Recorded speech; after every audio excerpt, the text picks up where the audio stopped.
Are you ready to break free from hesitation, self-doubt, and isolation? Do you want to lead with confidence, build powerful connections, and live boldly? I'm Corey Baum, and I'm here to share the most impactful strategies and mindsets that I've learned through coaching, leadership, and real-world experience. Together, we'll forge unshakable confidence, master social dynamics, and create a life rooted in purpose, brotherhood, and bold action. Inside, you'll get the tools and insights to become the strongest, most connected version of yourself. Let's dive in. Welcome back to the Evolved Men podcast. I'm your host, Corey Baum. And today we're talking about one of the most overlooked leverage points in a man's life, and that's his health. Because here, the truth is when your body and your energy are dialed in, everything else shifts. Your leadership, your relationships, your just everything else in your life, right? It expands, your presence. And no one else knows better than today's guest, Brian Perana. He's a health and lifestyle coach with over 23 years of experience. He's coached thousands of entrepreneurs, high-performing professionals, and even Olympians and CrossFit champions. But what sets Brian apart is how he blends science-backed strategies with relentless support to help men simplify their routines and build lasting confidence and actually live the balance that they're chasing. So not just at work, but at home. So Brian is also a husband of nearly 2 decades and a father of 4, and someone who's traveled to all 50 states with his family. He's lived the balance that he teaches. So I'm excited to have him on the show today. Brian, welcome. Welcome. Thanks for having me, Corey. Appreciate the time, the energy, the effort. I'll really look forward to our conversation. Yeah, man. So from what I understand, you've been coaching for 20 years or so, right? And worked with thousands of high-performing men and entrepreneurs. Yep. What was it that first drew you into this work? I grew up playing baseball and basketball. I can't tell you how many shots I shot in my backyard by myself, just shooting hoops and stuff, because I wanted to be a basketball player, and I just wasn't good at ball sports. That transitioned into my buddy, one of my best friends, Dan. We worked out together in my barn gym right where I'm standing today, even 25-ish years later from high school. But he invited me out to track and cross country. And so I ran with him, and that was the start. And I always love bringing up Rocky. Who doesn't love Rocky Balboa, right? The fighting montages, the dun da da da da da da, right? You just get instantly excited. And those were some of the beginnings of this love of and passion of training and exercising, which then has just completely evolved into my whole life. Okay. Yeah. Well, I can see that it sounds like you're obviously super passionate about it. What do you feel like has kept you into it? You know, with anything I've found in my life, like with careers and whatnot, that there gets to be a certain time where you've gotten into it, you've kind of like absorbed everything you can, but what is it about it that has kept you passionate about it for so long? Every single person that I work with is someone new to make them encourage them to be better, right? The opportunities, the experiences, what can become of them after they have their why moment of, oh my gosh, I need to change my health because ultimately, guys, you're going to die sooner rather than later if you don't take care of yourself. Brass tacks, right? Chronic disease, she's going to get hurt, whatever. But life isn't going to be sunshine and rainbows in the back 9, so to speak. And to get people to transform their physical bodies, their energy, which then translates into the confidence that they need to go do bigger, bolder things in their life. That's the underlying reason why I do it, is because I can leave this person in a better position than when I found them, and they can say they blossom and they bloom and they grow into something even better because of it. I've had better relationships. People have gotten out of relationships because they realize that wasn't the person for them. People making a lot more money because they shifted from Drake. He was making $250,000 a year in his career, but he was going to die. He super high blood pressure, 270 pounds at age of 29. And Wow. the doctor was going to put him on blood pressure medication because he was a walking heart attack. And he said, no. Can I do this naturally and through taking better care of myself? The guy lost 80, 90 pounds in the next year and change. And he still calls me up randomly. If I texted him today, he would answer back. And he quit his job. He sold off his Mustang GT, Shelby GT, because he realized he was an F-150 guy. And oh my Oh, gosh, he did that within the week. And that was a conversation that we had. And the magic, he's making more money. He's happier. He's married in a really productive. He actually called me before he was getting married. And that's why I was able to just tell this guy to knock it off, eat healthier, give him some simple strategies to implement in the busyness of his life. And then there's this evolution that happened because he got out of his own way, especially with the poor health. yeah. Yeah, that's crazy. You know, it's to your point, it's so foundational, I think, in so many areas of our life that it's like one of the cornerstones of everything else. Yeah. So that right that we can go out and we can chase the money and the career and the cool car and all of these sort of things, but it'll be, you know, your legs will get cut out from underneath you, you know, having a heart attack Yeah. or something like that. So We real quick, we go all ahead. have lots of problems, tons of problems, right? Every day, right? There's so many problems. But we have one problem as soon as we have a health problem, right? That was Drake, Mm, right? He had all going on around him, kept him busy, distracted, occupied, whatever. And then the doctor's going to put some medicine on him. And he's like, no, not doing this. And that was the wake up call for him. yeah, so true.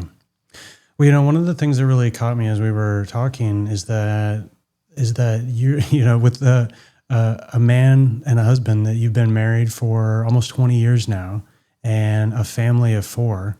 Yeah. And not only that, but you know, it sounds like you're really active in your family's life, right? You guys have been to all 50 states, working on all seven Yeah. continents, and that this is something. Yeah. It's not just like, you know, fitness for you isn't just a business. It sounds like that it's really more of a way of life, like something that you've Yes. intertwined Right. into everything. So how do you think that Yeah. your own journey has shaped the way that you coach men today?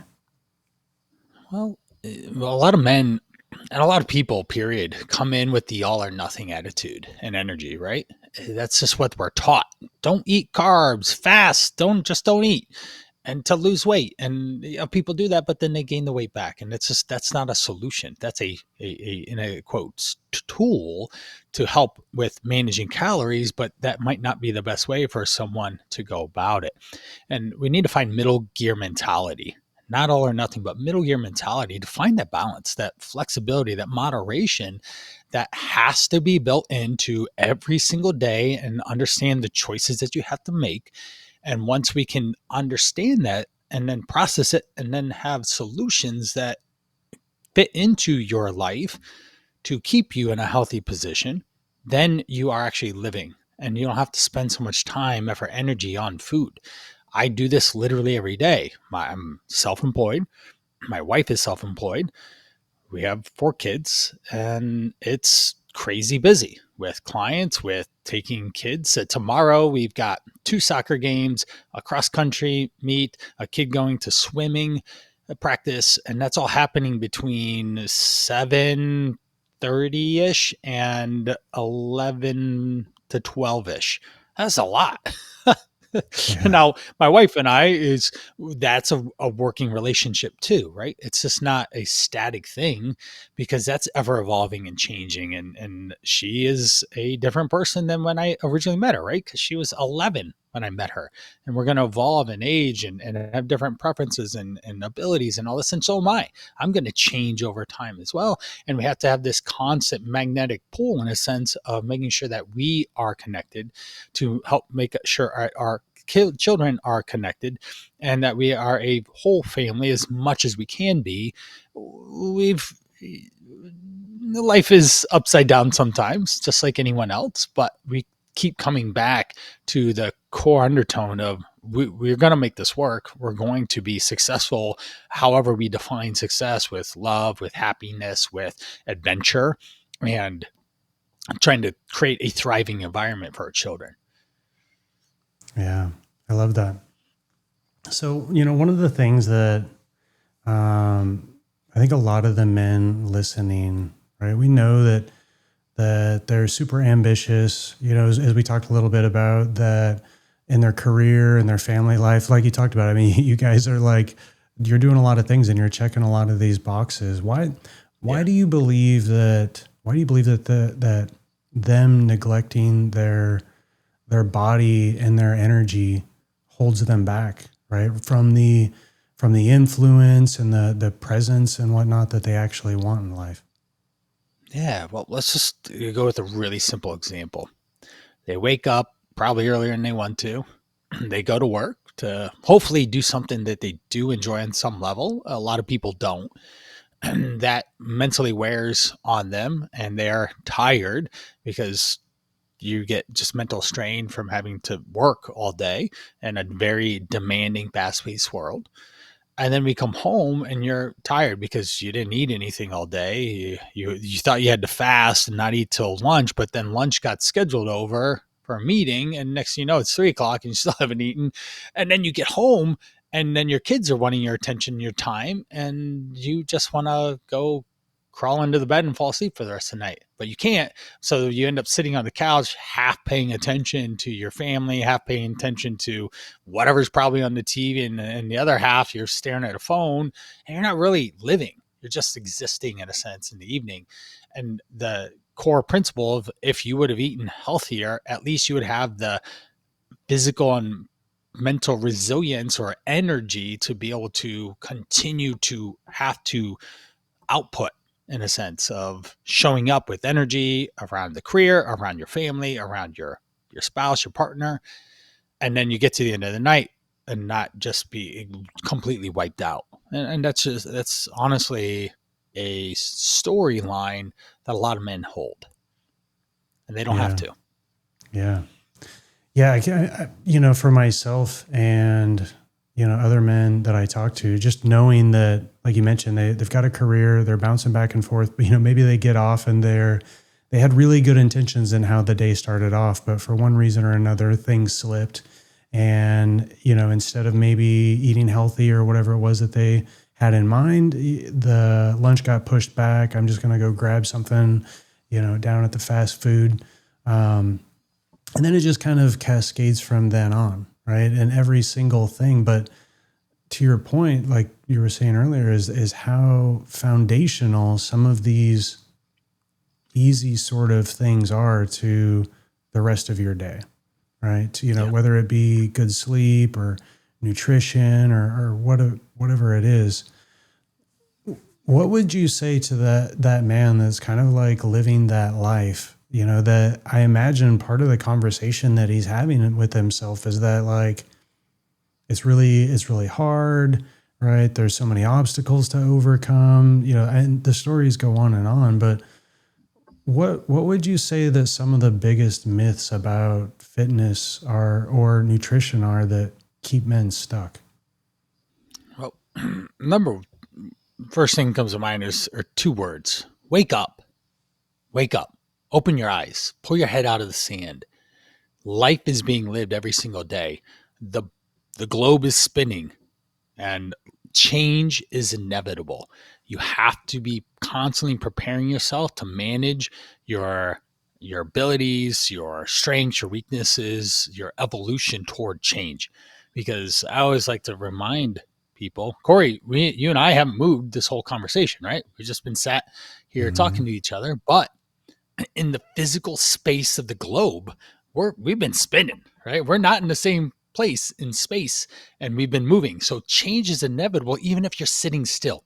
And if you're not going to approach life that way, then you will get passed up. You will get the promotion will go somewhere else. You can't keep up with AI and understand how to use it and leverage it in your role. It's going to replace you, right? That is a fact. And so at the very bare minimum, you not only can, but it's your responsibility to take care of yourself. If you don't, then all these things will happen and you'll be sad because you didn't keep the job, or you got looked over for promotion, or you didn't close the deal, or you just, where did the last year go? And I really haven't spent any time with my children. We don't need to do that.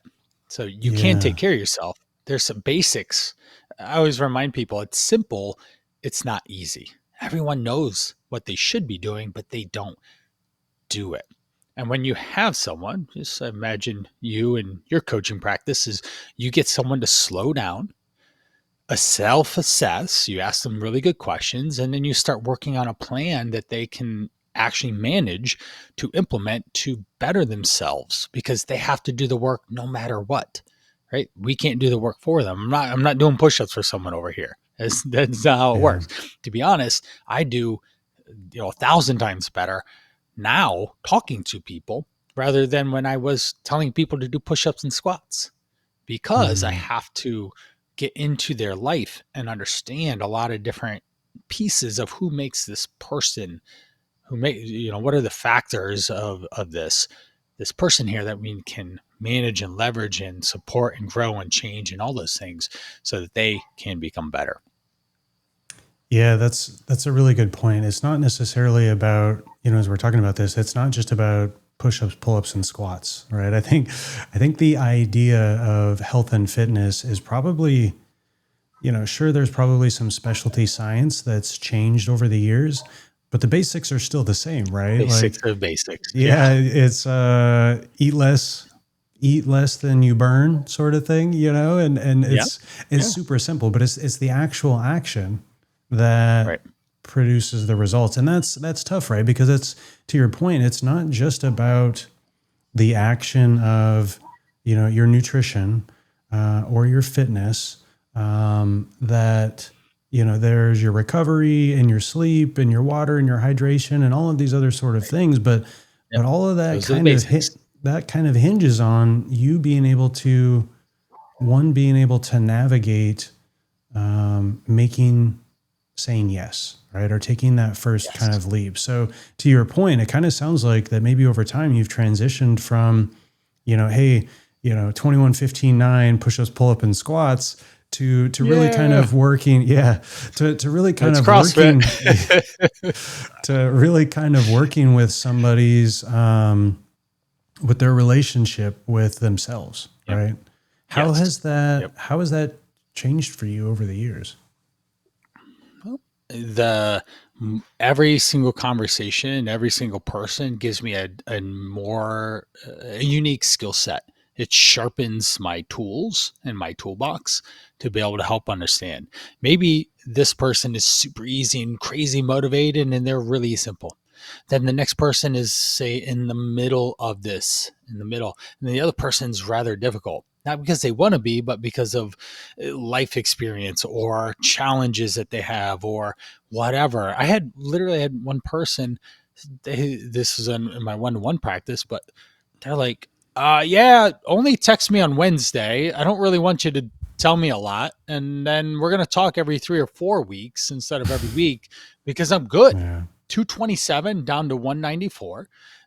Blood pressure has been taken off blood pressure meds, is getting labs to ideally be taken off cholesterol and get the cholesterol numbers back in range, losing weight, understanding how to be in a better relationship with their partner and communicate about what their needs are around food, around exercise, around just being healthy, and finding that common ground with them because they have to live with them.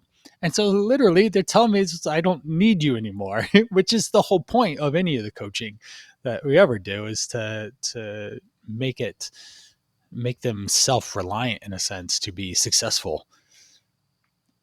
Yeah, I mean those are good calls to have, right? Or good things when somebody comes back Yeah. to you and they're like, "Hey man, this has been a great experience, but I don't I'm I don't need to good. catch it. Yeah, I'm doing really good." Like that's I'm good. definitely something And that that I experience enjoy. was really easy.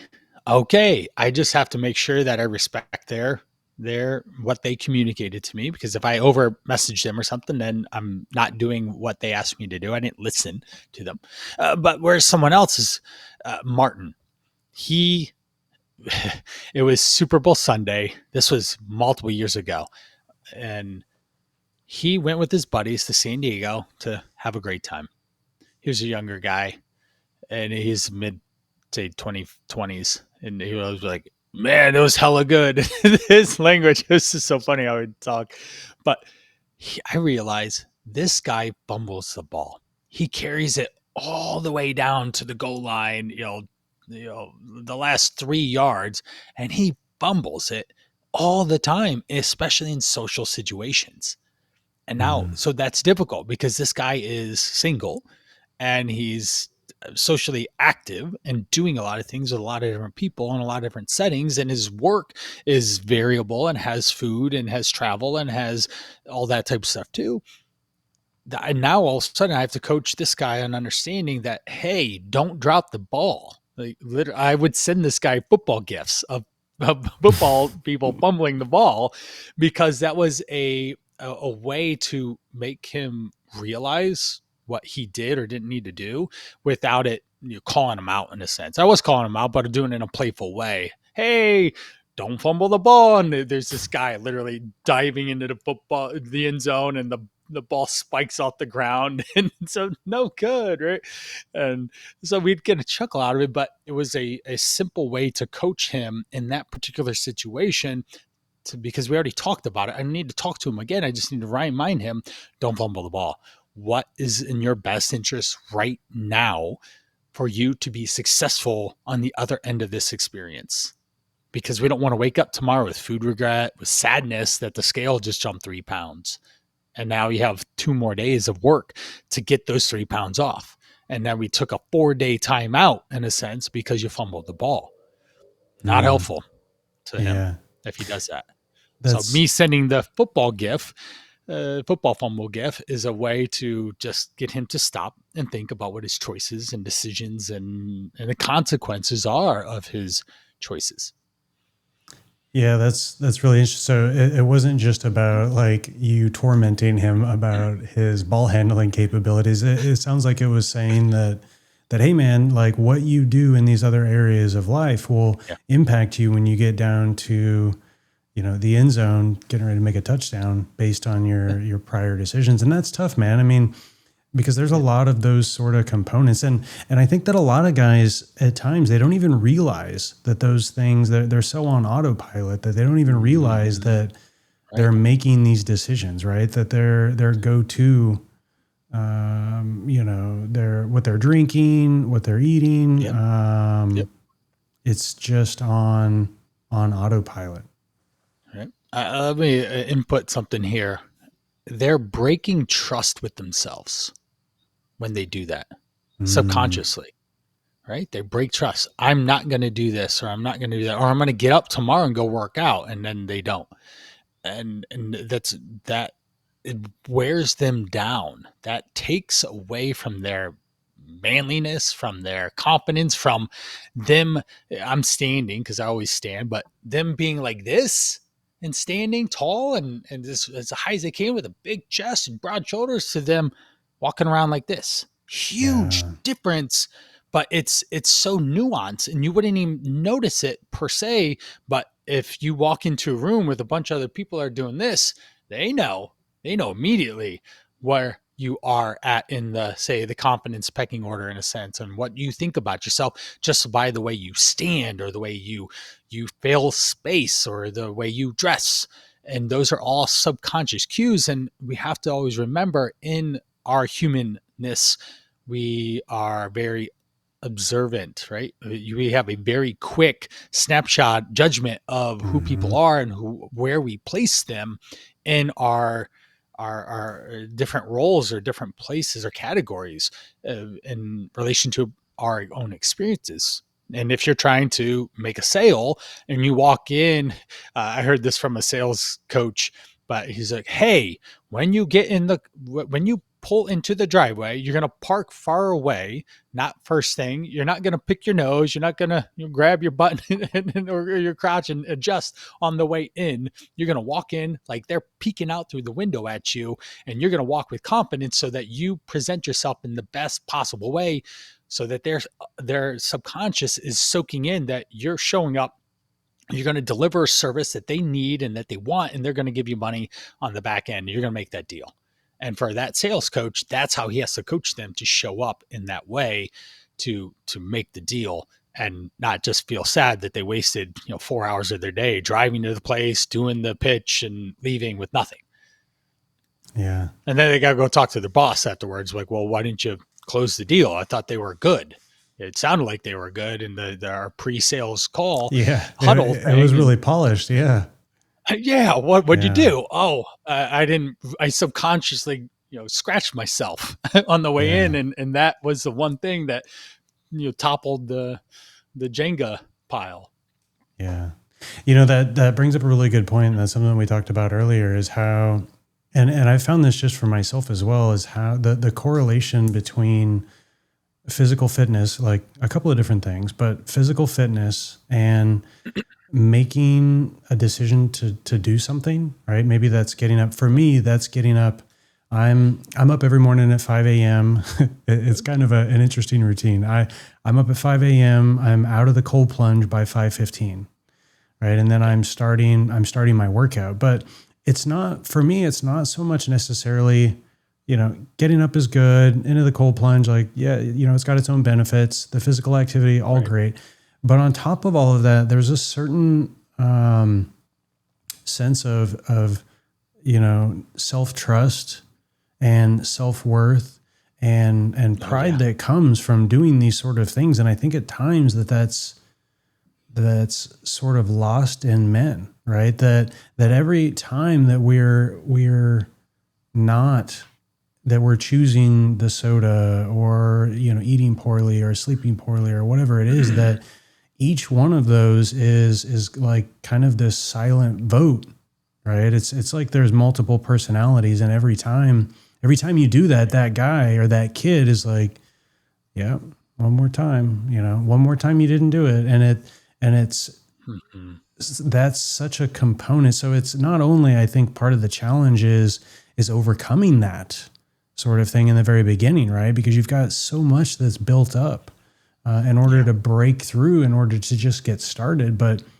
once that ball's rolling, like, man, the amount of, to your point, everybody starts walking around with a new sense of, like, with a new outlook on life. Like, man, I can, right. And each one of these, especially for me, like, each one of these is an opportunity to show myself my right. worth and my every value and everything. It's not, I love that with physical fitness, it's not so much about the push-ups, pull-ups, sit-ups, right? It's how encompassing it is. And when we're doing that, right, when we are showing up for ourselves, right, and we have a sense of self-trust and love and worth and all those sort of things, how we start showing up for everybody else in the world as well, right? How we start showing up at work, how we start showing up to our partners and our kids, right? Like, right. And that right. sort of energy it oozes from us, right? And everybody, as your point, everybody picks up on that. Like, man, like that guy, he stands up straight, he's got a smile on his face, and so yeah, it's multifaceted. There's a lot to it. One thing that was in my mind there as you're saying all that stuff is do the right thing when no one's looking. And so we have that fork in the road. Are you going to go left? Or are you going to go right? And you're making 1,000 decisions of that all day, every day. And if your adherent subconscious is always telling you to go to the not so good side, then yeah, you're going to have a hard time, or it might be in quotations of rough road, or you might just decide, I'm done with this. I refuse to let this happen anymore. I like the people always ask, how long does it take for a habit to change?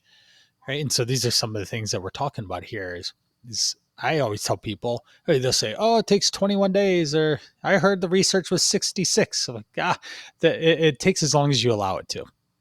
I mean, Yeah. ultimately, Yeah. That's the thing. I but mean, a lot of it's, people, yeah. they'll have a heart attack and then they will change. Hopefully, I literally have people that I've had heart attacks change immediately. Oh, yeah. Well, it's one of those things I imagine that getting to that place in your life, right, is such a polarizing event that all of those other things or those roadblocks or those stories that they tell themselves along the way are leading up to that. Like, you realize in that moment that none of that other stuff matters, right? And just Right. I think that there can be this story, right, that, it's really hard. It's going to be painful. I'm going to have to give up so much stuff, That's right? a story. That it's Hmm. going to hurt, that Hmm. they're not willing to step into that until Right. they realize that, like, it can all be gone in a second. Right. And so kind of along that line, I think that sometimes men get this impression that, like, they almost overcomplicate health. Right. And so Yeah. what, Oh, I love how you phrase that. Yes. yeah, Yes. that it's, Help. they make it way more complicated than it needs to be. What would you say, like, what are some sort of simple mindset shifts that can really get them out of that trap, right? Of like, that just that, like, hey, I've, I don't know how to do the movements. I don't know about the equipment. I don't know the food to eat, that all of these Right. other sort of things. So you know what? I'm not going to even start. Right. Right. Speaking to men, guys, it's not the 1950s anymore. You're allowed to stop to ask for directions. It's okay. Right? Yeah. It is okay to ask for help and seek it out and find experts, subject matter experts in these places. That's what I do for YouTube. My father really hasn't played an active role in my life the last 20 years. I've sought out YouTube, and my wife says, "Hey, I want to lay down new flooring," or "Hey, I want to change the configuration of the kitchen, and you need to learn how to move cabinets places and and refinish them and all this stuff." And I'm inside the kitchen with a laser level, and I have it just positioned right to make sure that the the cabinet tops are even perfectly when we get the marble into from the marble place for the countertops, that it lies flat perfectly the first time. I have no idea what I'm doing, and I had to go to YouTube to find out what are these things and find out. And if I didn't know how to do it, or if I didn't want to, or I didn't have the time, then I just hire someone to do it or find someone else to help me in a sense. And so a lot of not everything. I launched my podcast on last Tuesday. I've been wanting to do a podcast for a long time. I had one person that morning at 8 to 8:30, and I had the rest of the day open. I said, I probably need to do something with this time. Yeah, it'd be nice to just sit and watch a movie or a couple movies, or hang out with my wife and whatever. But I have 4 kids. $100 bills fall in my pocket every day. It's Yeah. expensive, right? Just feeding them now. My oldest ran a marathon on Saturday. My Oh man. my other one's running cross country, It's like a and so $250 a day in food, right? exactly, right? I mean, Yeah. this kid eats literally 5 or 6 potatoes a day. A Mm. day. So that used to be cooked for one meal for the whole family, and he's doing it for himself. And so we have to understand that you can ask for help, that we can find guidance, that we can put ourselves out there to be in a better position. And so going back to the podcast, I had been wanting to do it. I had a lot of time, and then I learned how to do it. And now from Tuesday, less than 10 days or whatever the math is, it's about 10 days.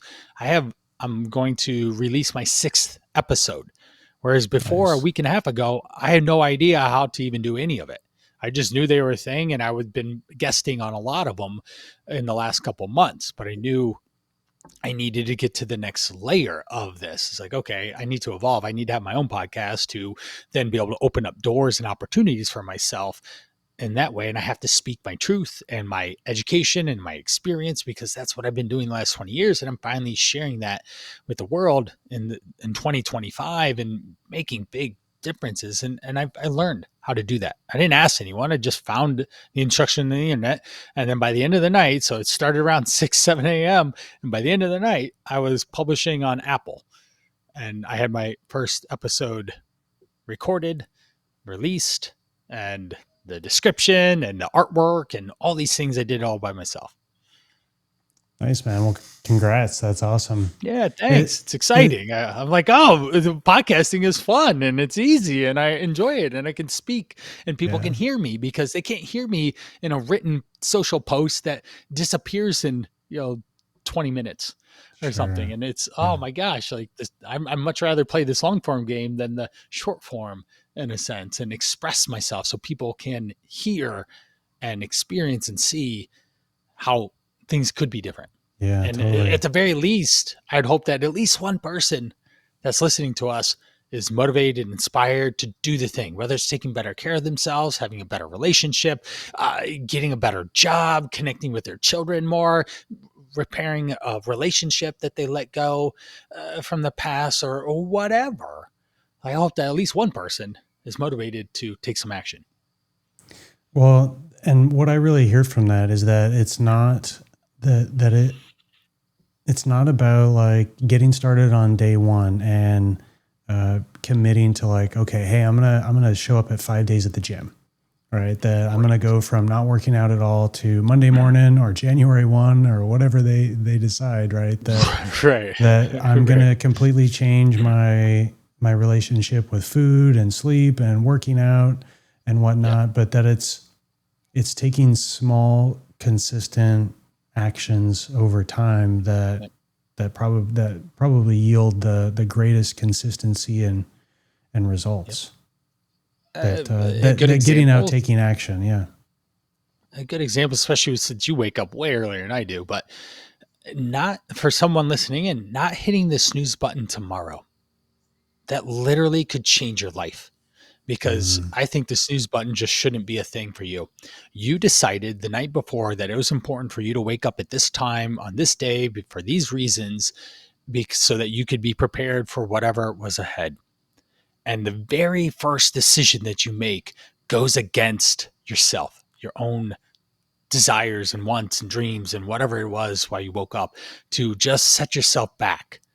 Literally, that's what you're doing when you're hitting the snooze. So tomorrow, don't hit the snooze button.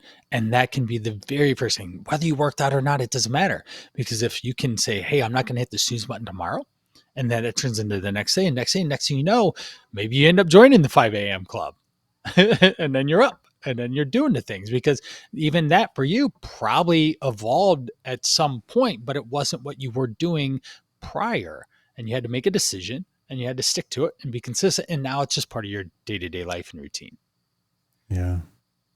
So with that, what are some sort of things, or, you mentioned getting rid of the alarm clock, right? Which is great. And I've done interesting things over the course of my journey. Use it to wake up, but let's not snooze it. Yeah, totally. I mean, I've even gone as far as, setting multiple alarm clocks in other places, right? Yeah. So I'll have one upstairs that kind of wakes me up, and I know that in 7 minutes, another one in the kitchen is going to go off, right? So I need to be down there to turn that shit off. Yeah, that's what I do. My watch wakes me up.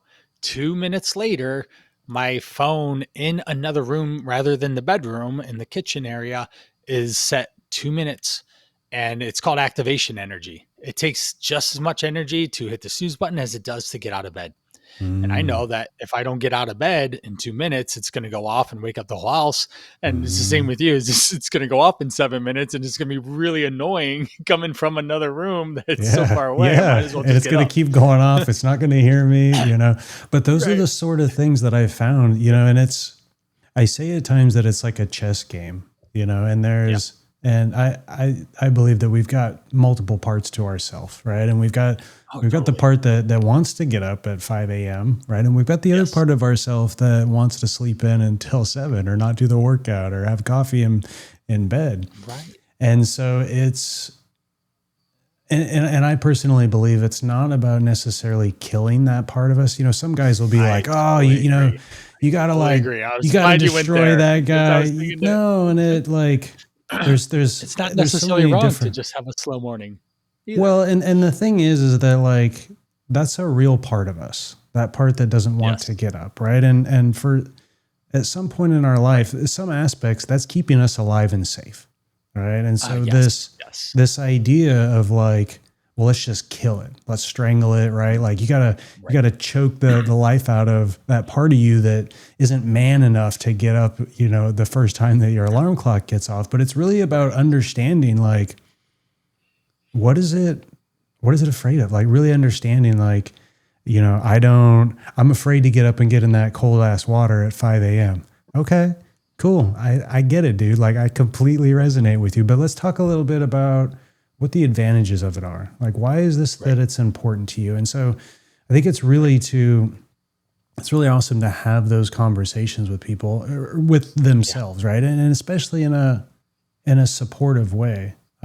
Yes. And I can go on about this topic forever, but my point was that what are some other ways that you recommend to your clients about staying consistent, right? Without feeling like health is really taking away from their, I don't know, kind of their, I don't want to say quality of life, right? But just how, I've found for myself, right, that like 1% changes over time. That trying to go in there and do anything James like there. that, where we're like, let's change everything at once, is never works. All right, and so Right. some ways to help them integrate these things into their lives. Yeah. One example comes to mind. This gentleman named Roy, he had a problem with nighttime eating. Not just late night, 10 or 11, but 2 or 3 in the morning. This guy's eating a whole meal or something. That's a challenge when you start your day off with, 5, 6, 800 calories and you haven't moved or anything, right? It doesn't bode well to weight loss, right?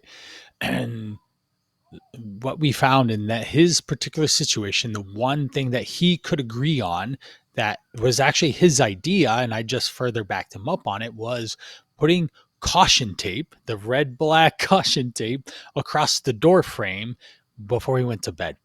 And that was a pattern interrupt that caused him to Mm. stop and think, this is not caution. If I go through this, I go away from my goals. Yeah, I'm physically making the choice. I've seen it. I have to remove the red tape in order to do Yes. this, and that's a good one because and I think that that's something that people don't always realize, like the impact of that, of having that physical, and it could be a number of different things, but putting those sort Right. of measures in place, and they sound ridiculous in the moment, right? They're like, I'm a grown man, like I don't have to put red Right. tape in front of things. Like, well, what you're doing is not Maybe. working. Right, Right. right, So right. So let's try a different let's approach. try it up. Yeah. Just for a little bit. Yeah. Well, Muhammad Ali, they always said that he would put his shoes on the alarm clock. When he hit the alarm, he hit his shoes and he just grabbed them and up and off he went for some road work in the morning. And for him, that was the next best thing for him to do to say create that motivation or the desire, or that engagement or whatever to get out and train. Yeah. It, I think the thing that I really take away from this is that, it's not too menial. I think is menial a word, right? But it's not too small Yeah. of a sort of thing to put any of those safety measures or preventative sort Oh of yeah. things in place, right? And I consider them almost as like, you know, traps or catches along the way. Like, oh, I know this is going to Totally. be somewhere where so I'm going to just play with this a little bit. Right. It's fun. So Yep. what would you With go ahead? I'll expand on this. There's a thing that I call shoelace moments, and we're walking. Say you and I were just hanging out. We're walking down the street talking. All of a sudden, I notice that your shoelaces come undone. Like, hey, Corey, your shoelaces come undone. right? You could choose whatever you're going to do with that, right? You could just like, yeah, okay, well, I'll get it later. Or you'll stop and bend over and tie it. My second son, Everett, he's 6'3". He's always feels like his shoelace is undone. And I don't know if it's because he's so tall and it's such a long way down to tie a shoe that he doesn't want to or whatnot. But we have choices in that moment. We can not tie the shoe and just keep walking, and maybe something will or won't happen. We can not tie it and trip, stumble, fall, face plant because we chose to not stop and tie the shoe. As a coach, my job is to understand the moments at which the shoes start to come undone and say, oh, right there, your shoe's untied. What are we going to do about it? And even more importantly, as I start to understand that person, I can understand when the shoe's about to come undone and make sure that I'm teaching them how to double knot their shoes, give them solutions that allow them to double knot so that the shoes are less likely to come undone. Even if you double knot shoes, it's still a chance that they might come undone, but less frequently, right? So those are shoelace moments. Yeah. Well, so with that, I mean, so you're supporting a man that is on his journey, and you find that his shoelace is untied. What are some of those first places, right? The first things that where you'd have him like to start to build momentum, right, in his journey with health without burning out, right? So as we talked about, like biting off too much too soon. Yeah. Right. Everyone is bound by time. Yeah. That's the only thing that we actually do have in this whole life is the same amount of time, 24 hours, right? And so we start to look there. We can see strategically where in the day can he be better at making better food choices, moving his body in a way that gives him energy, because movement is energy, right? The blood's flowing, the endorphins start moving. That's a good thing. Pretty much everyone always says they feel better when they moved versus not. And we can be a lot more strategic. Then understand how busy they are, the time demands, the stress, their skill sets around managing those things as well, all come into play to allow for me as the coach to empower them with different solution strategies on how to make it better. Some people need an alarm to go off at noon to say, stop, go eat. Right?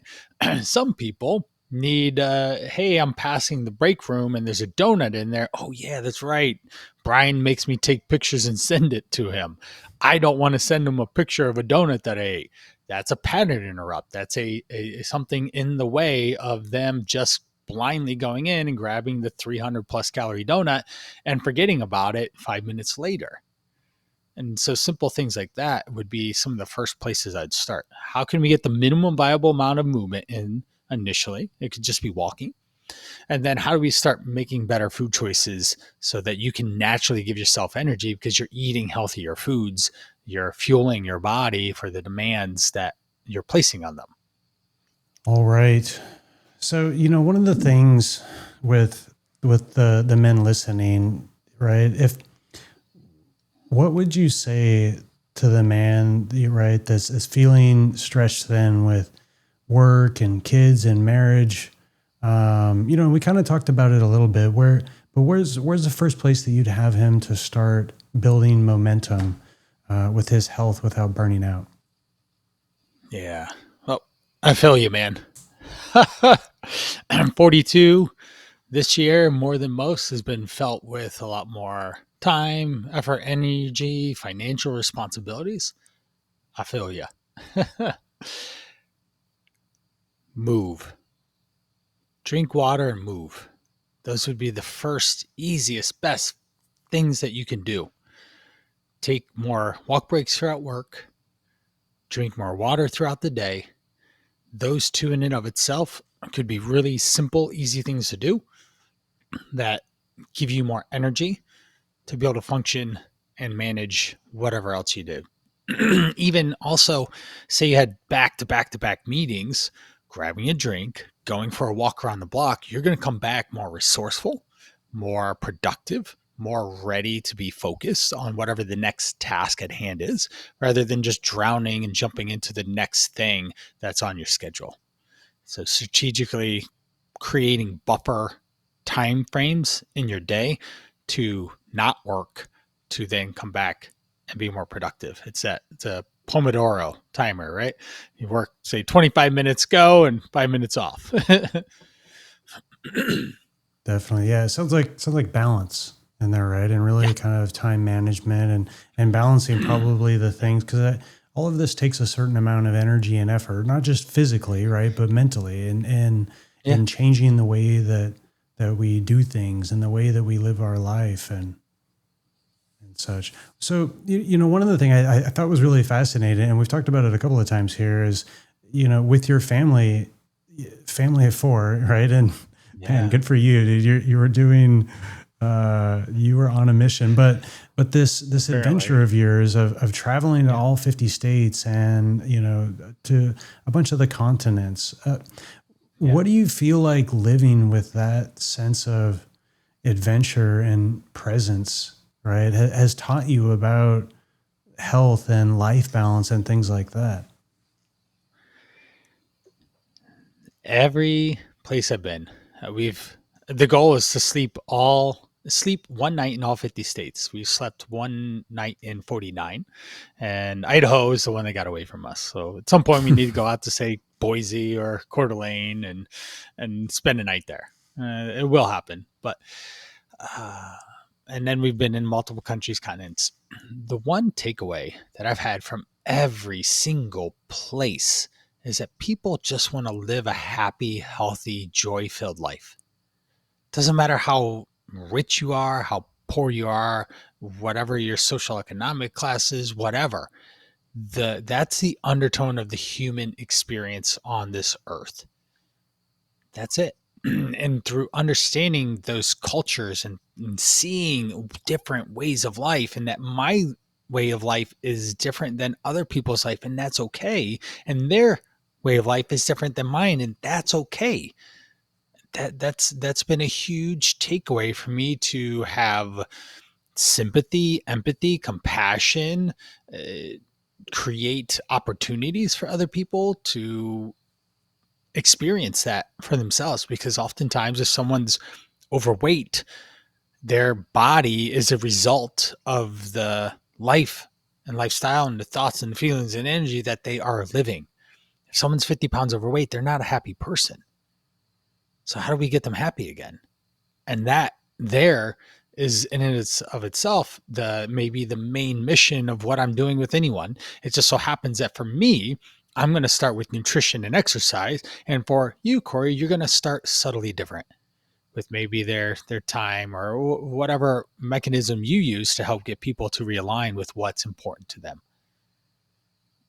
Definitely. Well, I think similarly, there's a lot of crossover between Yeah. our two things, but for me, it's a lot of mindset, right? Yeah. And the rules that we have for ourselves, the beliefs Hmm. around it, right? That Yep. I rules that, hey, I can't work 40 hours a week, or I can't be successful in my career and be healthy, right? that Right. that in order to Yep. achieve one, that I have to sacrifice the other, sort of thing. And so, Yep. yeah, I mean, for me, a lot of it really begins around the mindset and the approach and the stories that we tell ourselves and Yeah.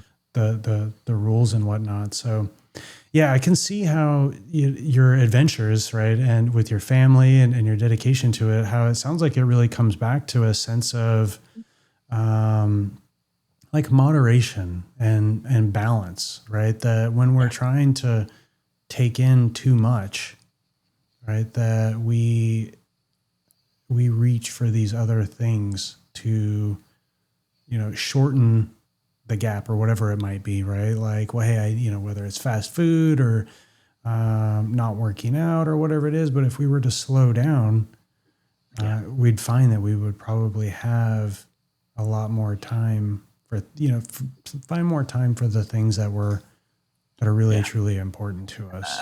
And let's think about our modern existence, especially as a man. My buddy Chris, he said Brian, you know Spaceballs, the movie. Oh, of course, Chris. Totally know that. It's great. You know that scene when Barf and Han Solo guy and they're in their RV trying to get away from Dark Helmet and they're going light speed, and then Dark Helmet goes into ludicrous speed, and then they go past them and it's plaid. They're going in plaid speed. It's like, Brian, you live life in plaid. And I said, oh my gosh, that's the most realistic explanation that hits home with me. For sure. Life is plaid these days. The invention of AI and its evolution into our existence is hyperspeed, and you have to be able to figure out a way to keep up. But I almost wonder sometimes what my life would look like if I was born 1,000 years ago. How would it be different? How would I be able to enjoy some of those finer times and moments of connection and not having a phone in my hand most of the day or something, whether I'm working with a client or just trying to do a social media post or answering a text or something like that. I just always wonder that maybe I should hang this up and just go work a labor job and put in a good 9 to 5 and sweat. And then I come home and I can just kick back and relax. But that's not our modern times that we live in. And we do just we have to adjust. We have to change. And then those are some of the undertones that we've talked about is you have to be ready to change with the environment that you're in, or you will be left behind. It's just like as we age, I feel bad for, say, someone that's in their 70s or 80s in a sense, because technology is so much faster than maybe when our grandparents were alive. And it was like, oh, here's the TV. And then the start of the internet was coming around, right? Or the last generation before that, where, oh, the TV came. And so the advances of technology, the advances of life, and all these things we do have to be considerate of, and how they are impacting our energy, our ability to function, pull us away from our own true north. So as you coach with mindset, it's like all these stories, like it's like a magnet coming into your compass. So you were supposed to go this way, but that magnet is pulling it away, and now you believe this take, and as soon as you can unwind, pack some of those, then we can get back to true north, and you can find happiness and the joy and that pace of life that really works and resonates with you. Yeah, I feel that, man. I feel that. Well, hey, as we start to wrap up, if you could leave the listeners, right, with one belief to take away from this, from what you've been sharing today, one shift that could really change the way that they see health forever, what would it be? I'm going to say a simple phrase, a question is, what's the next best step for me to better myself? That's a really good mindset piece, to stop and think about the decision you're about to make in the circumstance and situation that you're in, to realize, if I go this way or I go that way or the other way, which one puts me in the best position to better myself, better those around me, and actually move toward my goals rather than get distracted or pulled away from them. Yeah, I think that's a great one. It's a good one.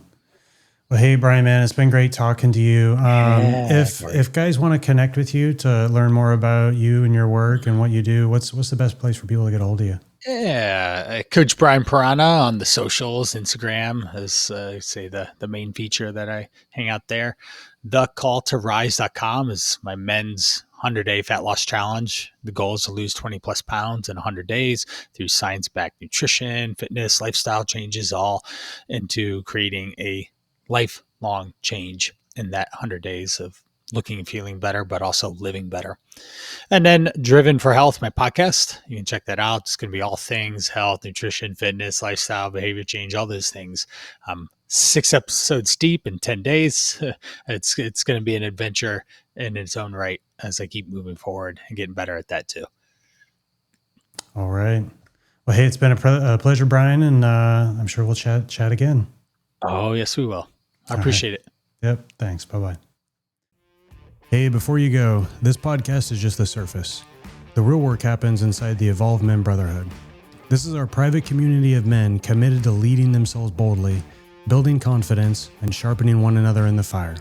Registration officially opens December 1st, and we kick off our Brotherhood calls together beginning in January 2026. But you can get on the list today and be the first to claim your spot. If you're tired of going at life alone and you're ready for true accountability, support, and connection with men who get it, head to evolvemenproject.com/brotherhood.